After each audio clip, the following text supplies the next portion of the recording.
Olá, boa noite. Agora são 2h20 da madrugada e eu vou ler um conto chamado A Partida do Trem, que é desse livro da Clarice, Onde Estivestes de Noite. O conto quinto que eu li, O Morto no Mar da Urca, também é desse livro. Bom, A Partida do Trem, rapidamente, ele fala de duas mulheres em idades diferentes, uma jovem de 37 anos e a outra de 77.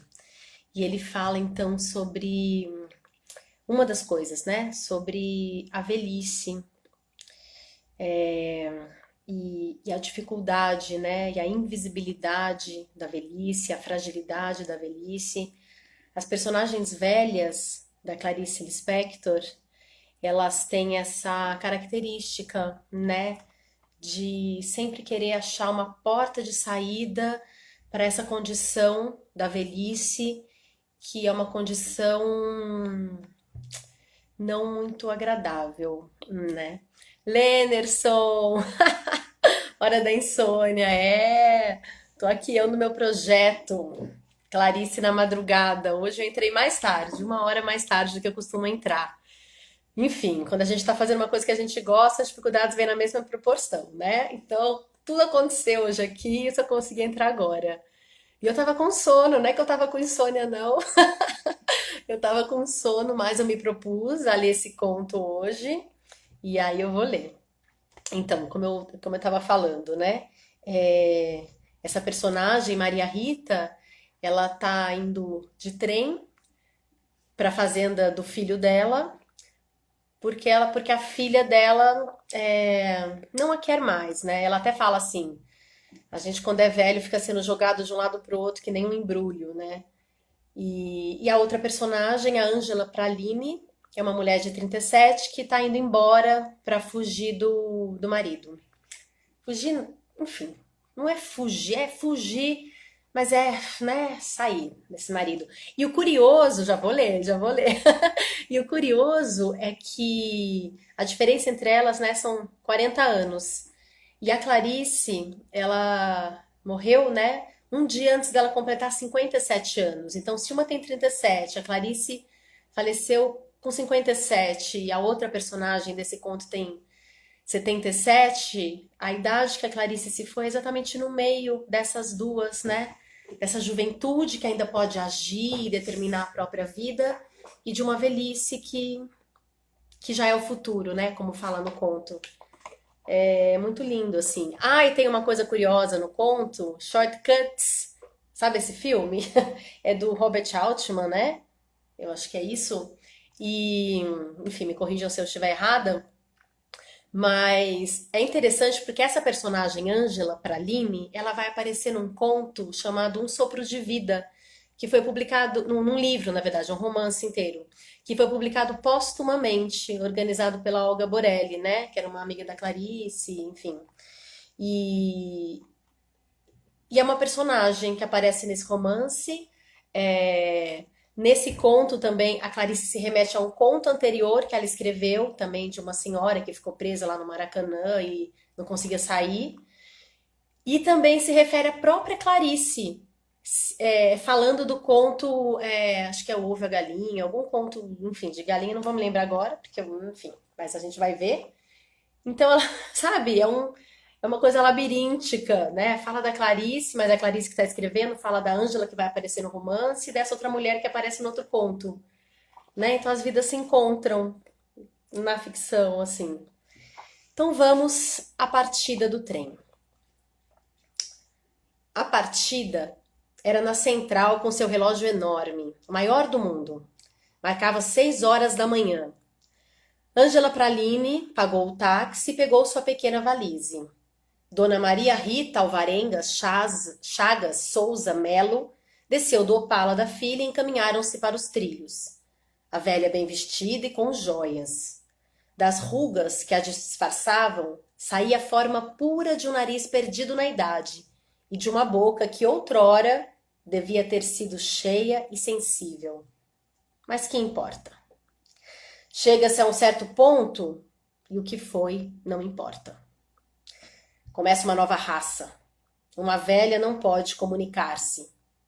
Recebeu o beijo gelado de sua filha, que foi embora antes do trem partir. Ajudara antes a subir no vagão. Sem que neste houvesse um centro, ela se colocara do lado. Quando a locomotiva se pôs em movimento, surpreendeu-se um pouco. Não esperava que o trem seguisse nessa direção e sentara-se de costas para o caminho. Ângela Praline percebeu-lhe o movimento e perguntou: "A senhora deseja trocar de lugar comigo?" Dona Maria Rita se espantou com delicadeza. Disse que não, obrigada, para ela dava no mesmo. Mas parecia ter-se perturbado. Passou a mão sobre o camafeu filigranado de ouro, espetado no peito. Passou a mão pelo broche, tirou-a, levou-a ao chapéu de feltro com uma rosa de pano, retirou-a. Seca. Ofendida? Perguntou afinal a Ângela Praline. É por causa de mim que a senhorita deseja trocar de lugar? Ângela Praline disse que não, surpreendeu-se. A velha se surpreendeu pelo mesmo motivo. Não se recebe favor de uma velhinha.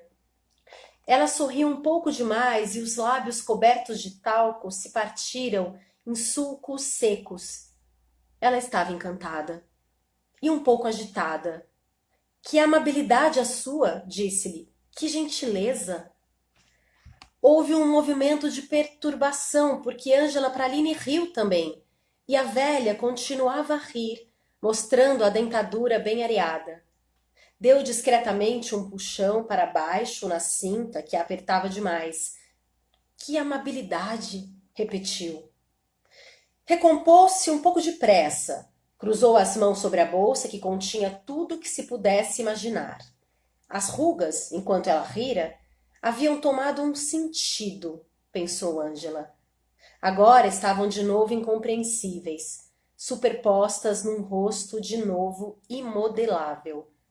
Mas Ângela tirara-lhe a tranquilidade. Já vira muita moça nervosa que se dizia: se eu rir um pouco mais, estrago tudo. Vai ser ridículo, tenho que parar.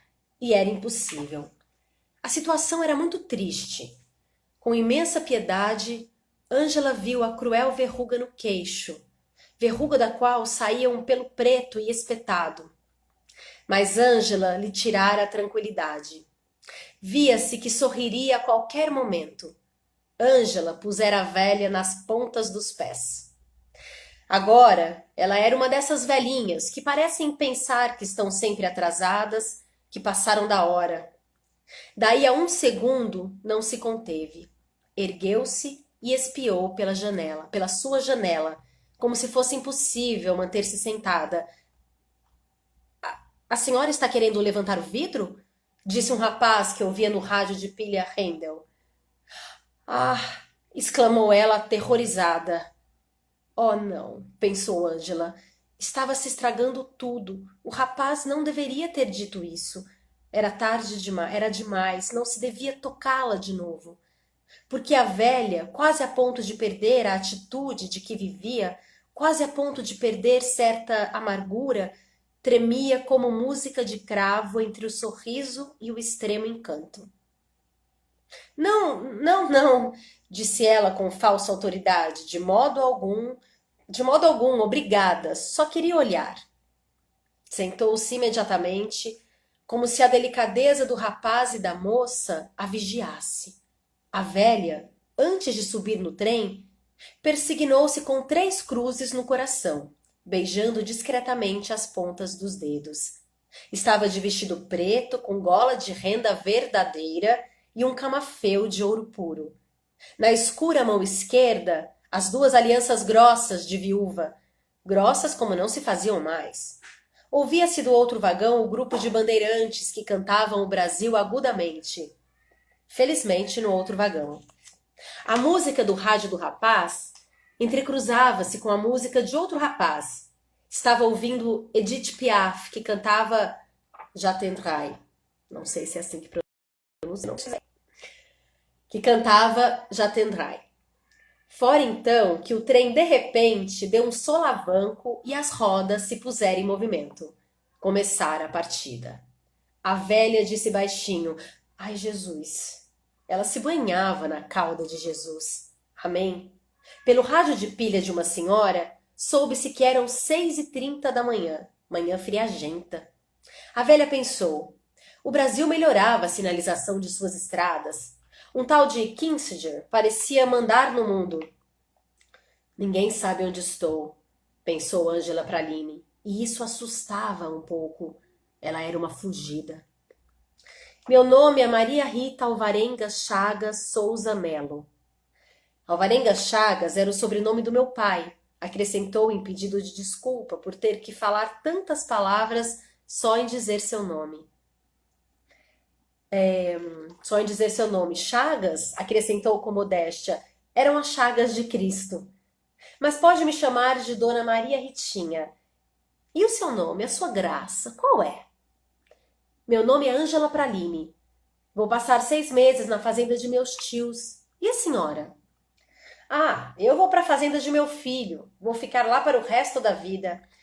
Minha filha me trouxe até o trem e meu filho me espera com a charrete na estação.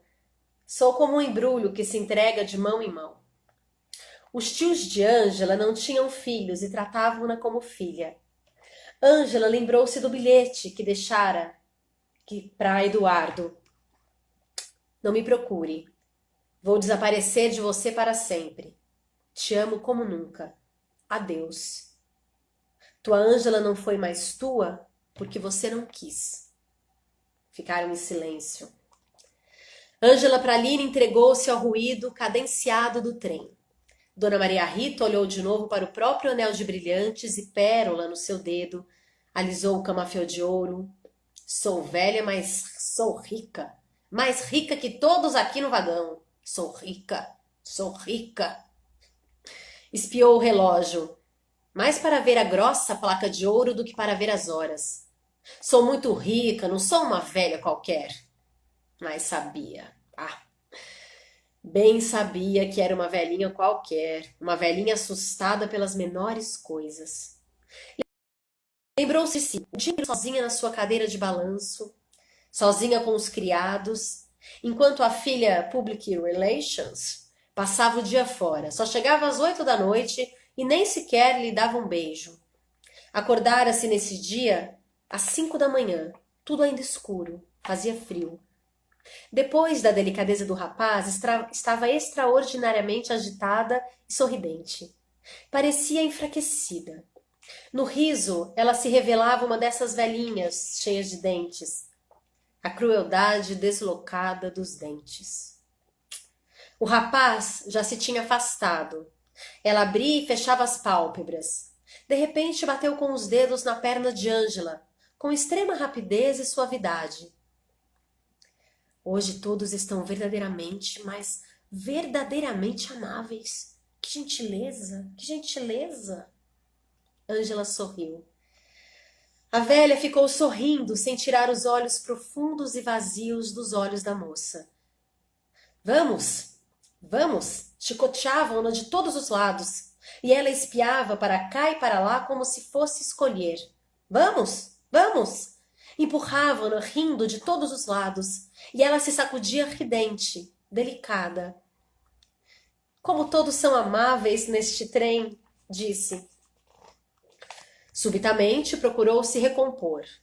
Pigarreou falsamente, se conteve toda. Devia ser difícil. Receava ter chegado a um ponto de não poder interromper-se. Manteve-se em severidade e tremor. Fechou os lábios sobre os inúmeros dentes. Mas não podia enganar a ninguém. Seu rosto tinha uma tal esperança que perturbava os olhos que a viam. Ela já não dependia de ninguém. Uma vez que a tinham tocado, podia-se ir embora. Ela sozinha se irradiava magra, alta. Ainda quereria dizer qualquer coisa e já preparava um gesto social de cabeça, cheia de graça prévia. Ângela se perguntava se ela saberia se exprimir. Ela pareceu pensar, e achar com ternura um pensamento já todo feito, onde mal e mal podia aconchegar seu sentimento. Disse com cuidado e sabedoria de ancião, como se precisasse tomar esse ar para falar como velha. A juventude, a juventude amável. Riu, um pouco fingida. Ia ter uma crise de nervos? Pensou Ângela Praline, porque estava tão maravilhosa. Mas pigarreou de novo com austeridade. Deu no banco uma batidinha com as pontas dos dedos, como se ordenasse com urgência à orquestra uma nova partitura. Abriu a bolsa, tirou um quadradinho de jornal, desdobrou, até torná-lo um jornal grande e normal, datado de 3 dias atrás. Ângela viu pela data. Pôs-se a ler. Ângela tinha perdido 7 quilos. Na fazenda, iria comer que não era vida. Tutu de feijão e couve mineira para recuperar os preciosos quilos perdidos. Estava magra assim, por tentar acompanhar o raciocínio brilhante e ininterrupto de Eduardo. Bebia café sem açúcar sem parar para se manter acordada. Ângela Praline tinha os seios muito bonitos, eram seu ponto forte. Tinha as orelhas em ponta e uma boca bonita, arredondada, beijável. Os olhos com olheiras profundas. Ela aproveitava o apito gritado do trem para que ele fosse o seu próprio grito. Era um berro agudo seu, só que virado para dentro. Era a mulher que mais bebia uísque no grupo de Eduardo. Aguentava de 6 a 7 de uma vez, mantendo uma lucidez de terror. Na fazenda, iria beber leite grosso de vaca. Uma coisa unia a velha a Ângela. Ambas iam ser recebidas de braços abertos. Mas uma não sabia isso da outra. Ângela de súbito estremeceu. Quem daria o último dia de vermífugo ao cachorro? Ah, Ulisses, pensou ela para o cão, não te abandonei por querer. É que eu precisava fugir de Eduardo antes que ele me arruinasse totalmente com sua lucidez. Lucidez que iluminava demais e crestava tudo. Ângela sabia que os tios tinham remédio contra a picada de cobra. Pretendia entrar em cheio na floresta espessa e verdejante, com botas altas e besuntadas de remédio contra a picada de mosquito, como se saísse da estrada transamazônica a exploradora. Que bichos encontraria? Era melhor levar uma espingarda, comida e água, e uma bússola. Desde que descobrira, mas descobrira realmente com um tom espantado, que ia morrer um dia, então não teve mais medo da vida. E por causa da morte, tinha direitos totais. Arriscava tudo. Depois de ter tido 2 uniões que haviam terminado em nada, esta terceira, que terminava em amor, adoração, cortada pela fatalidade do desejo de sobreviver. Eduardo a transformara. Fizera ter olhos para dentro, mas agora ela via para fora. Via, através da janela, os seios da terra e montanhas. Existem passarinhos, Eduardo. Existem nuvens, Eduardo. Existe um mundo de cavalos e cavalas e vacas, Eduardo. E quando eu era uma menina, cavalgava em corrida num cavalo nu, sem sela. Eu estou fugindo do meu suicídio. Eduardo. Desculpe, Eduardo, mas não quero morrer. Quero ser fresca e rara como uma romã. A velha fingia que lia o jornal, mas pensava, seu mundo era um suspiro. Não queria que os outros a acreditassem abandonada. Deus me deu saúde para eu viajar só. Também sou boa de cabeça, não falo sozinha, e eu mesma é que tomo banho todos os dias. Cheirava a água de rosas murchas e maceradas, era o seu perfume idoso e mofado. Ter um ritmo respiratório, pensou Ângela da Velha, era a coisa mais bela que ficara desde que Dona Maria Rita nascera. Era a vida.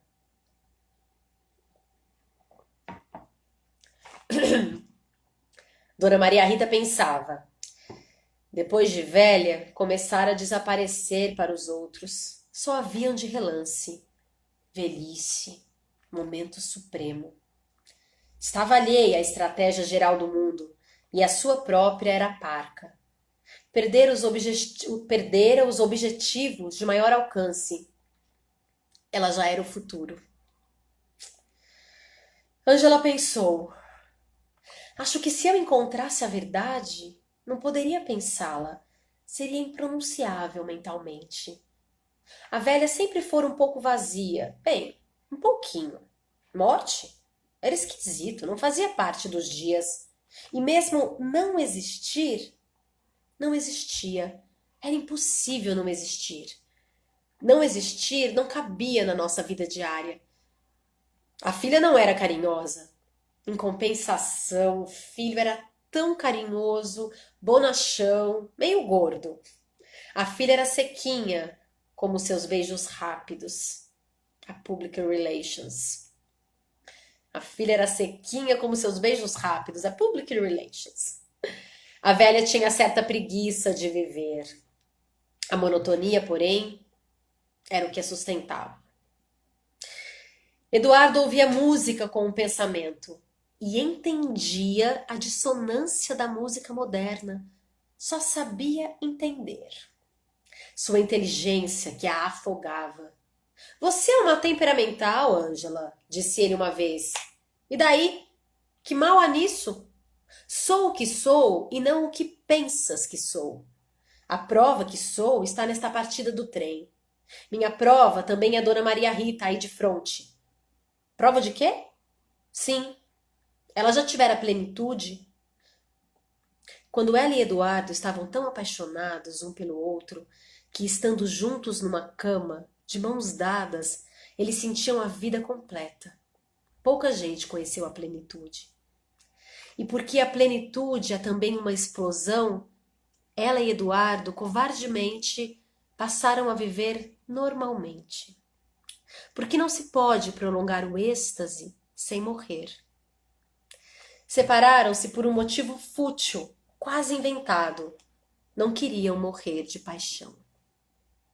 A plenitude é uma das verdades encontradas, mas o rompimento necessário fora para ela uma ablação, assim como há mulheres de quem são tirados o útero e os ovários, vazia por dentro. Dona Maria Rita era tão antiga que na casa da filha estavam habituados a ela como a um móvel velho. Ela não era novidade para ninguém, mas nunca lhe passara pela cabeça que era uma solitária. Só que não tinha nada para fazer. Era um lazer forçado que em certos momentos se tornava lancinante. Nada tinha a fazer no mundo, senão viver como um gato, como um cachorro. Seu ideal era ser dama de companhia de alguma senhora. Mas isso nem se usava mais e mesmo ninguém acreditaria nos seus fortes 77 anos. Pensariam que ela era fraca. Não fazia nada, fazia só isso, ser velha. Às vezes ficava deprimida, achava que não servia a nada, não servia sequer a Deus. Dona Maria Ritinha não tinha inferno dentro dela. Porque os velhos, mesmo os que não tremem, sugeriam... Por que os velhos? É uma pergunta. Por que os velhos, mesmo os que não tremem, sugeriam algo delicadamente trêmulo? Dona Maria Ritinha tinha um tremor quebradiço de música de sanfona. Mas quando se trata da vida mesmo, quem nos ampara? Pois cada um é um, e cada vida tem que ser amparada por essa própria vida desse cada um. Cada um de nós, eis com que contamos. Como Dona Maria Rita sempre fora uma pessoa comum, achava que morrer não era coisa normal. Morrer era surpreendente. Era como se ela não estivesse à altura do ato da morte, do ato de morte, pois nunca lhe acontecera até agora nada de extraordinário na vida que viesse justificar de repente outro fato extraordinário. Falava e até pensava na morte, mas no fundo era cética e suspeitosa. Achava que se morria quando havia um desastre ou alguém matava alguém. A velha tinha pouca experiência. Às vezes tinha taquicardia, bacanal do coração. Mas só isso. E mesmo assim, desde mocinha. No seu primeiro beijo, por exemplo, o coração se desgovernara e fora uma coisa boa em limite com o ruim. Alguma coisa que lembrava seu passado, não como fatos, mas como vida, uma sensação de vegetação em sombra, tinhorões, samambaias, avencas, frescor esverdeado. Quando sentia isso de novo, sorria. Uma das palavras mais eruditas que usava era pitoresco. Era bom. Era como ouvir o marulho de uma fonte e não saber onde ela nascia. Um diálogo que ela fazia consigo mesma. Está fazendo alguma coisa? Estou sim. Estou sendo triste. Não se incomoda de ficar sozinha? Não. Eu penso. Às vezes não pensava. Às vezes a pessoa ficava sendo. Não precisava fazer. Ser já era um fazer.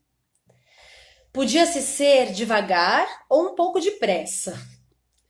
No assento de trás, duas mulheres falavam e falavam sem parar. Seus sons constantes se fundiam no barulho das rodas do trem nos trilhos. Bem que Dona Maria Rita esperara que a filha ficasse na plataforma do trem para dar-lhe um adeuzinho, mas isso não aconteceu. O trem imóvel, até que dera arrancada. Ângela, disse ela, uma mulher nunca diz a idade, por isso só posso lhe dizer que é muita mesmo. Não como você. Posso chamar de você? Com você vou fazer uma confidência. Tenho 77 anos. Eu tenho 37, disse Ângela para Aline. Eram 7 horas da manhã. Parênteses, a Clarice o número 7, né? Ela tinha uma fixação por esse número. Eram 7 horas da manhã. Quando eu era moça, eu era muito mentirosinha. Mentia à toa. Depois, como se ela tivesse se desencantado da magia da mentira, parara de mentir. Ângela, olhando a velha Dona Maria Rita, teve medo de envelhecer e morrer. Segura minha mão, Eduardo, para eu não ter medo de morrer. Mas ele não segurava nada. Só fazia era pensar, pensar e pensar. Ah, Eduardo, quero a doçura de Schumann. A sua vida era uma vida desfeita, evanescente. Faltava-lhe um osso duro, áspero e forte, contra o qual ninguém pudesse nada. Quem seria esse osso essencial? Para afastar a sensação de enorme carência, pensou. Como é que na Idade Média eles faziam sem telefone e sem avião? Mistério. Idade Média, eu vos adoro e as tuas nuvens pretas e carregadas que desembocaram na renascença luminosa e fresca. Quanto à velha, desligara-se, olhava para o nada. Ângela olhou-se no pequeno espelho da bolsa. Pareço-me com um desmaio. Cuidado com o abismo, digo àquela que se parece com um desmaio. Quando eu morrer, vou sentir tanta saudade de você, Eduardo. A frase não resistia à lógica, porém tinha em si um imponderável sentido. Era como se ela quisesse exprimir uma coisa e exprimisse outra. A velha já era o futuro. Parecia ter vergonha. Vergonha de ser velha? Em algum ponto de sua vida, deveria com certeza ter havido um erro, e o resultado era esse estranho estado de vida, que no entanto não levava à morte, não a levava à morte. A morte era sempre uma tal surpresa para quem morria. Tinha, porém, orgulho de não babar nem fazer pipi na cama, como se essa forma de saúde bravia tivesse meritoriamente sido o resultado de um ato de vontade sua. Só não era uma dama, uma senhora de idade, por não ter arrogância. Era uma velhinha digna que, de repente, tomava um ar assustadiço. Ela se elogiava a si mesma Considerava-se uma velha cheia de precocidade, como criança precoce, mas a verdadeira intenção de sua vida ela não sabia. A verdadeira intenção de sua vida ela não sabia. Quem sabe? Ângela sonhava com a fazenda. Lá se ouviam gritos, latidos e uivos de noite. Eduardo, pensou ela para ele, eu estava cansada de tentar ser o que você achava que sou. Tem um lado mau, o mais forte, o que predominava, embora eu tenha tentado esconder por causa de você. Nesse lado forte, eu sou uma vaca. Sou uma cavala livre e que pateia no chão. Sou mulher de rua, sou livre e que pateia no chão. Sou mulher de rua, sou vagabunda e não uma letrada. Sei que sou inteligente, que às vezes escondo isso para não ofender os outros com minha inteligência. Eu que sou uma subconsciente. Fugi de você, Eduardo, porque você estava me matando com essa sua cabeça de gênio que me obrigava a quase tapar os meus ouvidos com as duas mãos e quase gritar de horror e cansaço. E agora vou ficar 6 meses na fazenda. Você não sabe onde estarei. E todos os dias tomarei banho no rio, misturando com o barro a minha abençoada lama. Sou vulgar, Eduardo, e saiba que gosto de ler histórias de quadrinhos, meu amor. Oh, meu amor, como te amo e como amo os teus terríveis malefícios. Ah, como te adoro, escrava tua que sou. Mas eu sou física, meu amor. Eu sou física e tive que esconder de ti a glória de ser física. E você, que é o próprio fulgor do raciocínio, embora não saiba, era alimentado por mim. Você, super intelectual e brilhante, deixando todos admirados e boquiabertos. Acho, se disse devagarinho a velha, acho que essa moça bonita não se interessa em conversar comigo. Não sei por quê, mas ninguém conversa mais comigo. E mesmo quando estou junto das pessoas, elas parecem não se lembrar de mim. Afinal, não tenho culpa de ser velha, mas não faz mal, eu me faço companhia. E mesmo tendo o Nandinho, meu filho querido, e mesmo tenho o Nandinho, meu filho querido, que me adora. O prazer sofrido de se coçar, pensou Ângela. Eu, hein? Eu que não vou nessa nem noutra. Estou livre. Estou ficando mais saudável. Ai, vontade de dizer um desaforo bem alto para assustar todos. A velha não entenderia? Não sei. Ela que já deve ter parido várias vezes. Eu não caio nessa de que o certo é ser infeliz, Eduardo. Quero fruir de tudo, depois morrer e eu que me dane, me dane, me dane. Se bem que a velha é capaz de ser infeliz sem saber. Passividade. Eu não vou nessa também. Nada de passividade. Quero é tomar banho nua no rio barrento que se parece comigo. Nua e livre, viva, 3 vivas. Eu abandono tudo, tudo. E assim não sou abandonada. Não quero depender senão de umas 3 pessoas. E o resto é: bom dia, tudo bem? Tudo bem. Edu, você sabe? Eu te abandono. Você, no fundo de seu intelectualismo, não vale a vida de um cão. Eu te abandono, então. E abandono o grupo falsamente intelectual que exigia de mim um vão e nervoso exercício contínuo de inteligência falsa e apressada. Precisei que Deus me abandonasse para que eu sentisse a sua presença. Eu preciso matar alguém dentro de mim. Você estragou minha inteligência com a tua, que é de gênio, e me obrigou a saber, a saber, a saber. Ah, Eduardo, não se preocupe. Levo comigo os livros que você me deu para seguir um curso em casa, como você queria. Estudarei filosofia perto do rio, pelo amor que tenho por você. Angela Praline tinha pensamentos tão fundos que não havia palavras para expressá-los. Era mentira dizer que só se podia ter um pensamento de cada vez. Tinha muitos pensamentos que se entrecruzavam, e eram vários, sem falar no subconsciente que explode em mim, queira eu ou não queira você. Sou uma fonte, pensou Ângela, pensando ao mesmo tempo onde pusera o lenço de cabeça, pensando se o cachorro tinha tomado o leite que lhe deixara, nas camisas de Eduardo e no seu extremo esgotamento físico e mental. E na velha Dona Maria Rita. Nunca vou esquecer teu rosto, Eduardo. Era um rosto um pouco espantado, espantado com sua própria inteligência. Ele era um ingênuo e amava sem saber que estava amando. Ia ficar tonto quando descobrisse que ela fora embora, deixando o cachorro e ele.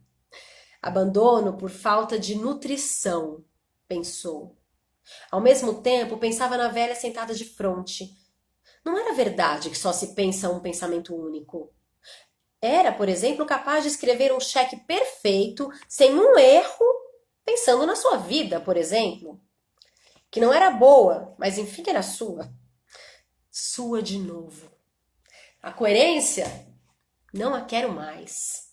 Coerência é mutilação. Quero a desordem. Só a adivinho através de uma veemente incoerência.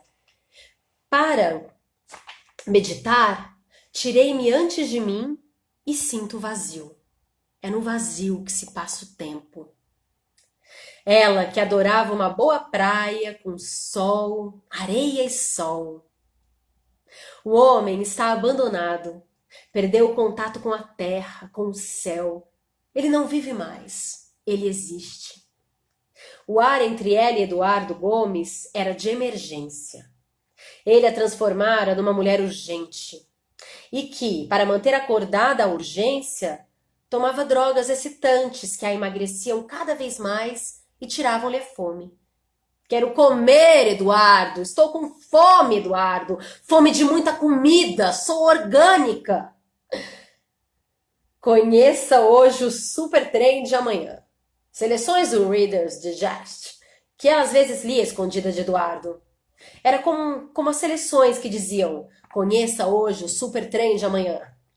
Positivamente não estava conhecendo hoje, mas Eduardo era o super trem, super tudo. Ela conhecia hoje o super de amanhã e não suportava. Não suportava o moto perpétuo. Você é o deserto e eu vou para a Oceania, para os mares do sul, para as ilhas Tahiti, se bem que estragada pelos turistas. Você não passa de um turista, Eduardo. Vou para minha própria vida, Edu. E digo como Fellini, na escuridão e na ignorância, crio mais. A vida que tinha com Eduardo tinha cheiro de farmácia nova, recém-pintada. Ela preferia o cheiro vivo de estrume, por mais nojento que fosse. Ele era correto como uma quadra de tênis.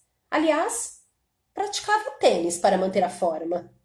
Enfim, ele era um chato que ela amava e quase não amava mais. Estava recobrando no trem mesmo a sua saúde mental. Continuava apaixonada por Eduardo. E ele, sem saber, também estava por ela. Eu, que não consigo fazer nada certo, exceto omeletes.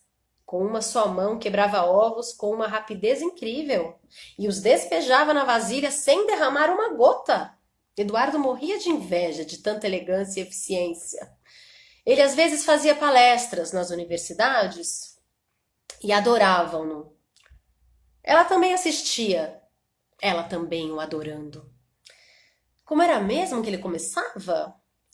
Sinto-me pouco à vontade ao ver as pessoas se levantando quando ouvem anunciar que eu falarei. Ângela tinha sempre medo que elas se retirassem e o deixassem sozinho. A velha, como se tivesse recebido uma transmissão de pensamento, pensava: que não me deixem sozinha. Que idade mesmo eu tenho? Ah, já nem sei. Logo em seguida, ela esvaziou seus pensamentos. Esvaziou seu pensamento. E era tranquilamente nada. Mal existia.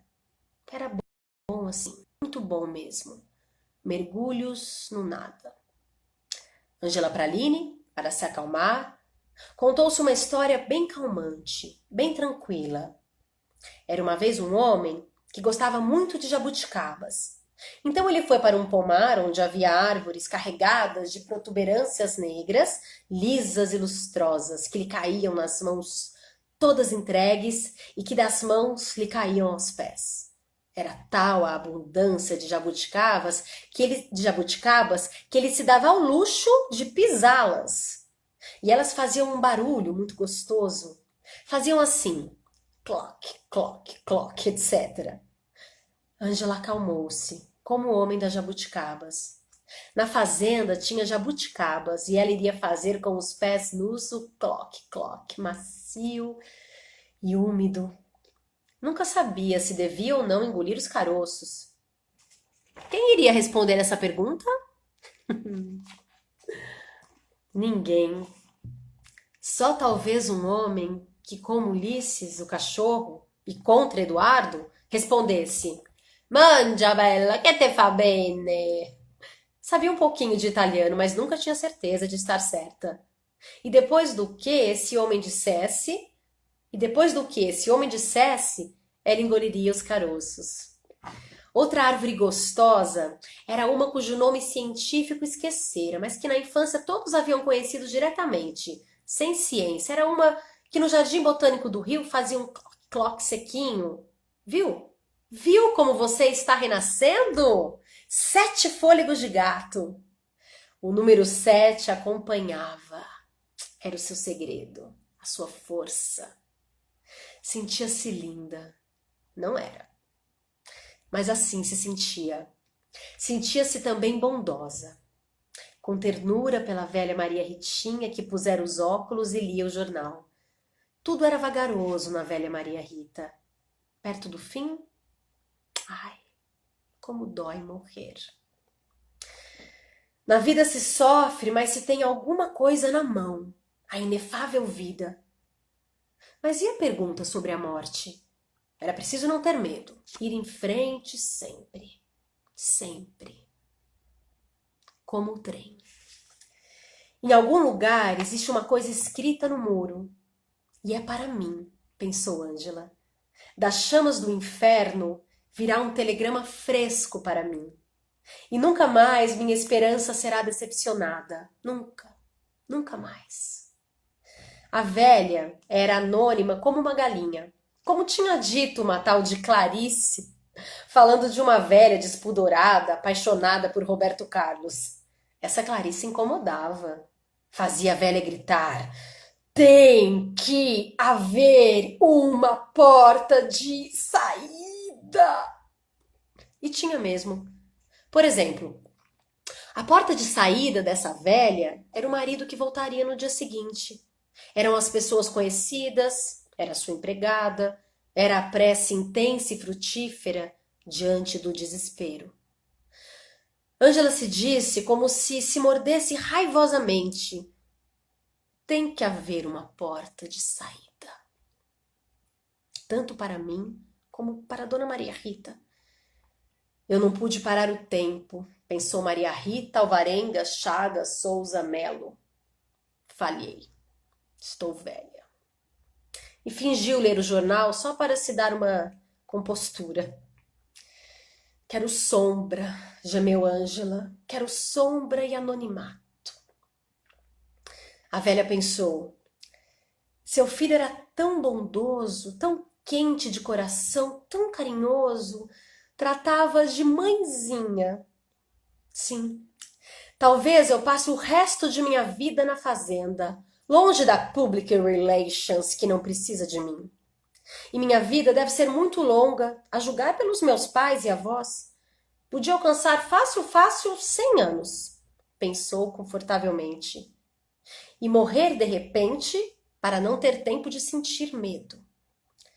Persignou-se discretamente e pediu a Deus uma boa morte. Ulisses, se fosse vista a sua cara sob o ponto de vista humano, seria monstruoso e feio. Era lindo sob o ponto de vista de cão. Era vigoroso como um cavalo branco e livre, só que ele era castanho suave, alaranjado, cor de uísque. Mas seu pelo é lindo como o de um energético e empinado cavalo. Os músculos do pescoço eram vigorosos e a gente podia pegar esses músculos nas mãos de dedos sábios. Ulisses era um homem, sem um munducão. Ele era delicado como um homem. Uma mulher deve tratar bem um homem. O trem entrando no campo. Os grilos grilhavam, agudos e roucos. Eduardo, uma vez por outra, sem jeito como quem é forçado a cumprir uma função, dava-lhe de presente um gélido diamante. Ela, que preferia brilhantes. Enfim, suspirou ela, as coisas são como são. Tinha às vezes, quando olhava do alto de seu apartamento, vontade de se suicidar. Ah, não por Eduardo, mas por uma espécie de fatal curiosidade. Não dizia isso a ninguém, com medo de influenciar um suicida latente. Ela queria vida, vida plana e plena, bem bacana, bem lendo as abertas, as seleções. Queria morrer só aos 90 anos, no meio de um ato de vida sem sentir. O fantasma da loucura nos ronda. O que é que você está fazendo? Estou esperando o futuro. Quando finalmente o trem se puser em movimento, Ângela Praline acendera o cigarro em aleluia. Receava que enquanto o trem não partisse, não tivesse coragem de ir e terminasse por descer do vagão. Mas logo depois, já estavam sujeitos aos amortecedores e, no entanto, repentinos solavancos das rodas. O trem marchava. E a velha Maria Rita suspirava. Estava mais perto do filho amado. Com ele poderia ser mãe, ela que era castrada pela filha. Uma vez em que Ângela tivera dores menstruais, Eduardo tentara, muito sem jeito, ser carinhoso. E dissera-lhe uma coisa horrorosa. Você está dodói, não é? Era de se corar de vergonha. O trem corria quanto podia, o maquinista feliz. Assim é que é bom. E ele apitava cada curva da estrada. Era um longo e grosso apito do trem em marcha, ganhando terreno. A manhã era fresca e cheia de ervas altas e verdes. Assim sim, vamos para frente, disse o maquinista para a máquina. A máquina respondeu com alegria. A velha era nada. E olhava para o ar como se olha para Deus. Ela era feita de Deus. Isto é, tudo ou nada. A velha, pensou Ângela, era vulnerável. Vulnerável para o amor, amor de seu filho. A mãe era franciscana. A filha era poluição. Deus, pensou Ângela, se você existe, se mostre. Porque chegou a hora. É nesta hora, é neste minuto e neste segundo. E o resultado foi que ela teve que disfarçar as lágrimas que lhe vieram aos olhos. Deus, de algum modo, lhe respondera. Ela estava satisfeita e engoliu um soluço abafado. Como viver magoava. Viver era uma ferida aberta. Viver é ser como o meu cachorro. Ulisses não tem nada a ver com Ulisses de Joyce. Eu tentei ler Joyce, mas parei porque ele era chato. Desculpe, Eduardo. Só que um chato genial. Ângela estava amando a velha que era nada, a mãe que lhe faltava. Mãe doce, ingênua e sofredora. Sua mãe que morrera quando ela fizera 9 anos de idade. Mesmo doente, mas com vida, servia. Mesmo paralítica. Parênteses, a mãe da Clarice morreu quando ela fez 9 anos. Paralítica também. Paralisada por uma doença. Que lindo isso. Sua mãe que morrera quando ela fizera 9 anos de idade.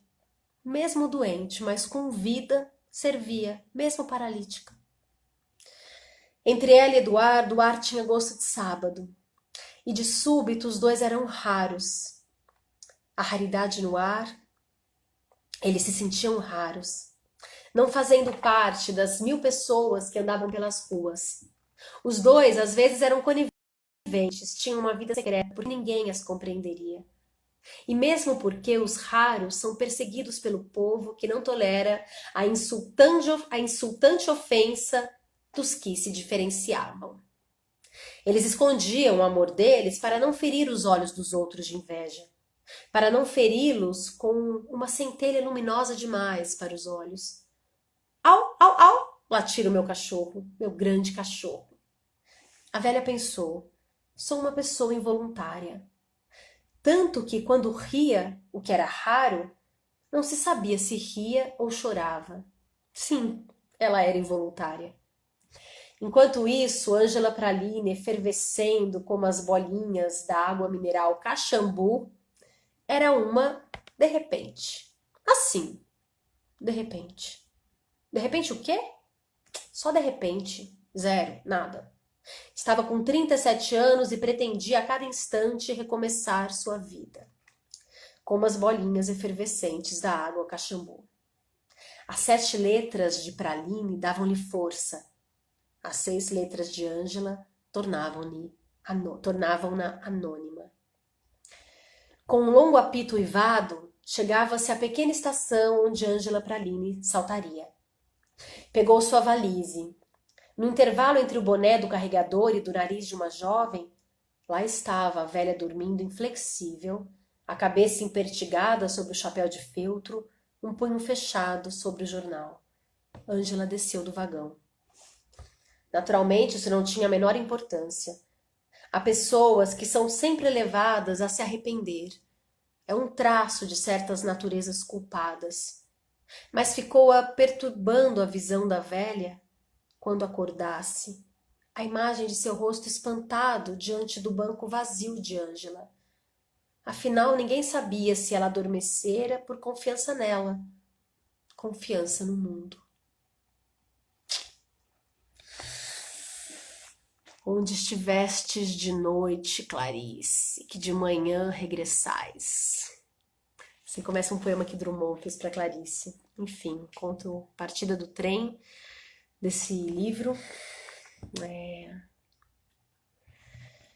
Ai, gente. Eu gosto muito desse conto. Nossa, tremeu aqui. Fazia muito tempo que eu não lia esse conto. Acho que eu li, nossa, séculos. E essa imagem final, né?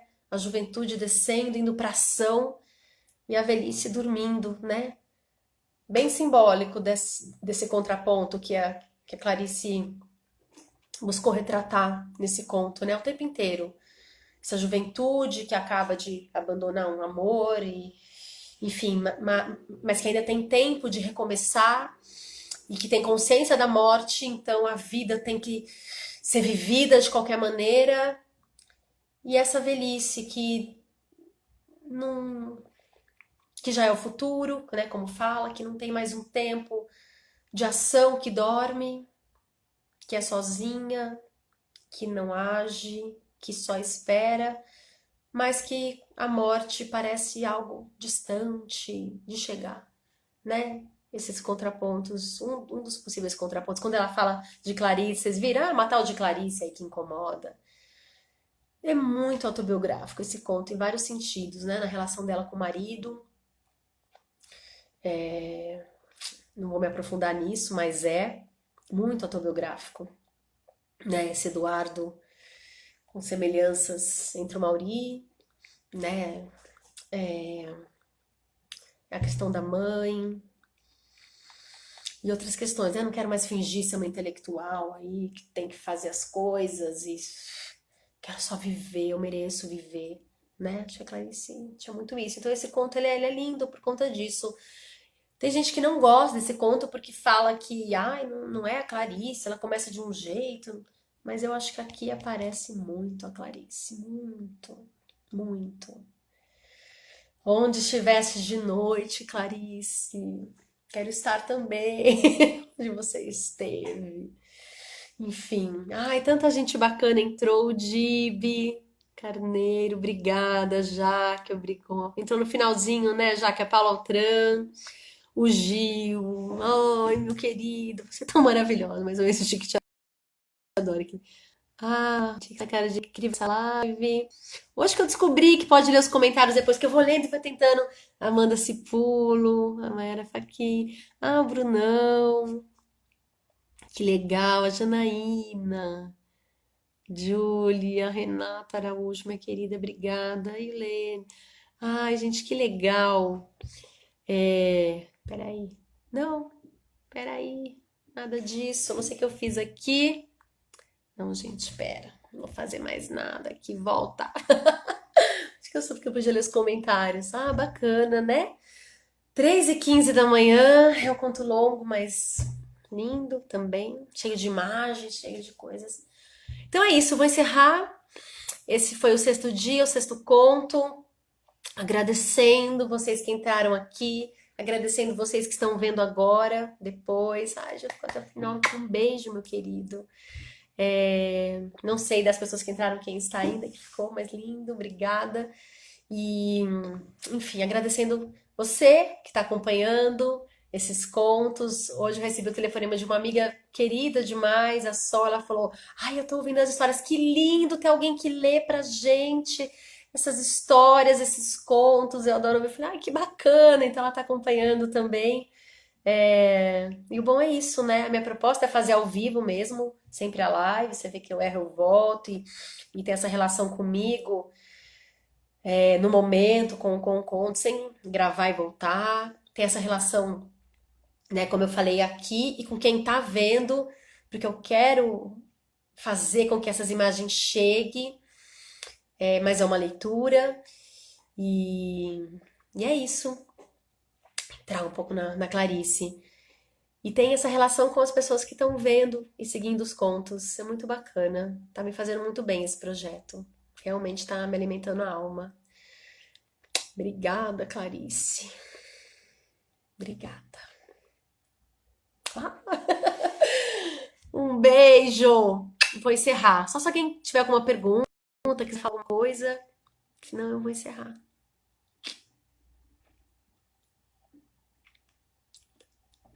Obrigada, um beijo a todos, todos.